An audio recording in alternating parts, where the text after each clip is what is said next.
थंडीच्या दिवसात असं काही गरमागरम खायला भेटलं ना तर त्याची मज्जाच वेगळी असते। तर आजची आपली ही रेसिपी होणार आहे मस्त गरमागरम मिरची भज्याची। त्यासाठी इथं मी हिरव्यागार मिरच्या घेतलेल्या आहेत, लिंबू पण घेतलेला आहे। तर सगळ्यात पहिला आपण यात घालणारं सारण बघूया।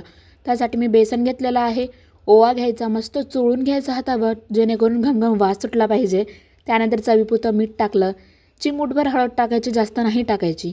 आता आपल्याला चिमूटभर खायचा सोडा पण टाकायचा जेणेकरून आपले मिरची भजी मस्त टम्म फुगतील। लागेल तितकं पाणी टाकायचं, मस्त फेटून घ्यायचं याला। तर इथे आता मिरची भजी बनवायचं म्हणलं तर त्या आत पण सारण खूप लागतं। त्यासाठी इथं तीळ घेतलेले आहेत, तिळाला मस्त छोटी बुकणी करून घ्यायची मिक्सरमधून काढून। मग यानंतर त्यामध्ये आपल्याला इथं लिंबू पिळून घ्यायचं आहे। व्हिडिओमध्ये दाखवल्याप्रमाणे तुम्ही इथं मस्त लिंबू असं पिळून घ्यायचं। त्यानंतर आलं लसूणचं पेस्ट टाकून घ्यायचं आणि याला मस्त या मिश्रणाला मिक्स करून घ्यायचं आणि त्यानंतर यात चवीपुरतं मीठ टाकायचं। तर आपलं इथं मिरचीमध्ये भरणारं मिश्रण तयार आहे। तोपर्यंत इथं मी कढईवर तेल टाकून तापवायला ठेवलं। इथं मी तुम्हाला मिरची कापून दाखवत आहे कशा प्रकारे हे मिश्रण ते भरायचं। तर शेंडा आपल्याला थोडासा काढून घ्यायचा, त्यानंतर मस्त लांब मिरची आपल्याला चाकूच्या सहाय्याने कापून घ्यायची आणि त्या मिरचीच्या आतमधल्या संपूर्ण बिया चाकूच्या सहाय्याने काढून घ्यायच्या। तशा ह्या मिरच्या तिखट नसतात, तरी पण आपल्याला यातलं पूर्ण मिरच्याच्या बिया काढून घ्यायच्या आणि हे जे आपण मिश्रण केलं होतं ते या प्रकारे भरून घ्यायचं। जसं मी व्हिडिओमध्ये दाखवत आहे त्याचप्रमाणे भरून घ्यायचं।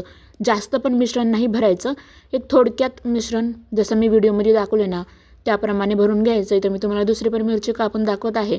सेम अशाच प्रकारे तुम्ही मिरचीच्या आतल्या बिया काढून घ्या जेणेकरून मिरची आपल्याला तिखट लागणार नाही। आणि ह्याच प्रकारच्या मिरच्या आणायच्या कधी पण बाजारातून आणताना, अशा लांब राहावं आणि जाडजूड राहायच्या। आता तुम्ही बघू शकता इथं मस्त मी इथं मिरच्याच्या मधलं सारण भरून घेतलेलं आहे। याच प्रकारे तुम्ही पण भरून घ्या। आता ही एक पद्धत लक्षात ठेवा, अशाच प्रकारे तुम्हाला या मिरच्यावर बेसन फेटून घ्यायचं। ही एक ट्रिक आहे, याच पद्धतीने जर केलं ना तर तुमच्या मिरची भजी मस्त फुगतील। आता तुम्ही बघू शकता कशा प्रकारे मी हे फेटून घेत आहे मिरचीवर आणि तेलामध्ये लो मीडियम फ्लेमवर आपल्याला तळून घ्यायचं। हाय फ्लेम ठेवायची नाही आणि खूपच बारीक पण फ्लेम ठेवायची नाही, एकदम मीडियम फ्लेमवर आपल्याला हे पूर्ण मिरची भजे तळून घ्यायचे आहेत। तुम्ही बघू शकता आता कशा प्रकारे आपले इथे मिरची भजे तळत आहेत, मस्त टम्म फुगलेले आहेत। कधी पण तुम्ही कोणत्याही प्रकारचे भजे केलात ना त्यात खायचा सोडा टाकायला अजिबात विसरायचा नाही। जर खायचा सोडा नाही टाकला ना तर मिरची भजे किंवा कोणते पण इतर कांदे भजे असं फुगणार तर बिलकुलच नाही। त्यासाठी मिरची भजे करा किंवा कोणते पण करा त्यात खायचा सोडा टाका। आणि या प्रकारे मी असं पूर्ण आता हे तळून घेतलेले आहेत आपले मिरची भजे।